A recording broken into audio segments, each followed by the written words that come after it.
London. Calls for screens and protective equipment after the death of minicab drivers with coronavirus. Some tell us they feel abandoned. I would like TfL to come up with measures and clear guidelines so that families will not lose loved ones. We'll hear what the Mayor has to say, also tonight.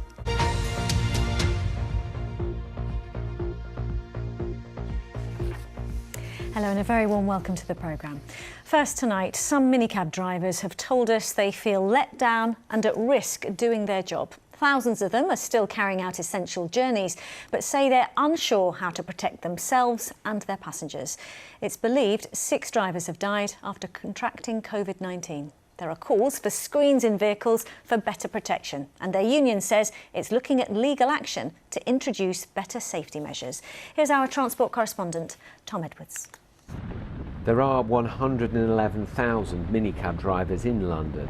They're still allowed to work if they provide essential journeys, but it comes with risks. My name is Hadi. I have been minicab driver since 2008.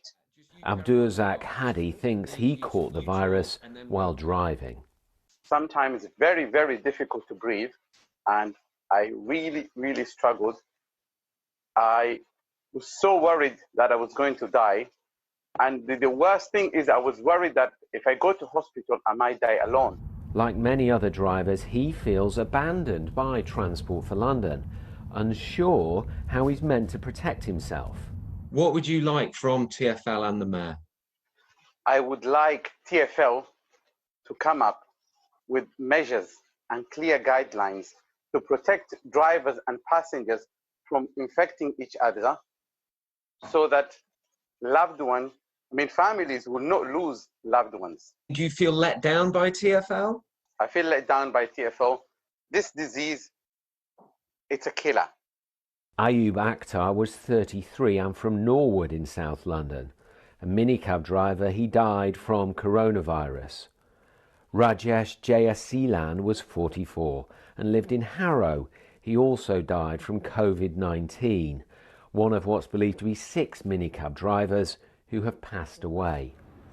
This is what some here want to install now. These are screens in cars in the Middle East, but correspondence seen by us from TfL tells drivers not to.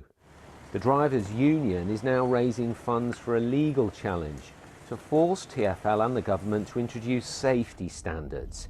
It says it's discrimination. What we need urgently is the regulator to take responsibility for safety and risk assessment and to give us some clear guidance on how we can acceptably mitigate the risk and get back to work. And if we cannot mitigate the risk, if it's not possible, if the science doesn't permit it, we need to be told that as well. What we can't have is a continuation of the status quo where we're acting as if nothing has happened and drivers are dying. TfL says the safety of drivers and passengers is paramount, and it's working on issues faced by the industry. For Abdurzak, though, until there's more guidance, he's too scared to work. Tom Edwards, BBC London. Let's go over to our political editor who's in Westminster. Tim, so what are the Mayor and TfL doing about this? Well, the Mayor, and reinforcing what TfL have told Tom, they're saying their guidance is the guidance of the government, which we know is focused on those messages of social distancing and washing your hands. And we know that the Mayor is obviously asking for more information, more development on the wearing of facial coverings. But he says until you get clarity from the government on anything like that, that is the guidance that he abides by. He says, there are discussions going on between TfL and minicab drivers around the screen. Meanwhile, today, while he was talking to the government, suggesting to them that their current immigration measures are adding to discrimination among the BME population, I put to him, what did he feel about the prospect of legal action on the basis of discrimination when 90% of minicab drivers are from the BME community? TfL are working with those that work in the private hire vehicle industry to make sure those drivers are as safe as they can be. One of the best things that we can have is from the government is some clarity in relation to non-medical facial covering. I understand that TfL will shortly be providing the guidance to private hire vehicles in relation to these screens.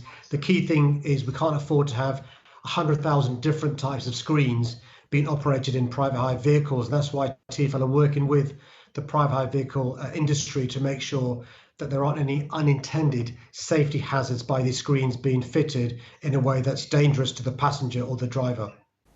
On another issue, Tim, the Mayor's had support from north of the border on wearing face masks. Well, Nicola Sturgeon has said that you should have non-medical facial coverings if you can't ensure social distancing, and that will include on public transport. She says she's seen the evidence. The government advisors have provided that evidence, and they reinforced about an hour ago that there was only weak evidence of a small impact if you wore one and you had the virus, that you would pass it on. So it doesn't look at the moment as if the government feels there is a scientific reason to say that people should wear these facial coverings. And what the Mayor is saying today is that we haven't got there yet, but if they don't provide that clarity, he's saying, or threatening, that he will force or say that people have to wear them if they're going to use public transport. Now, whether we end up going down that route, who knows? OK, Tim, thanks very much.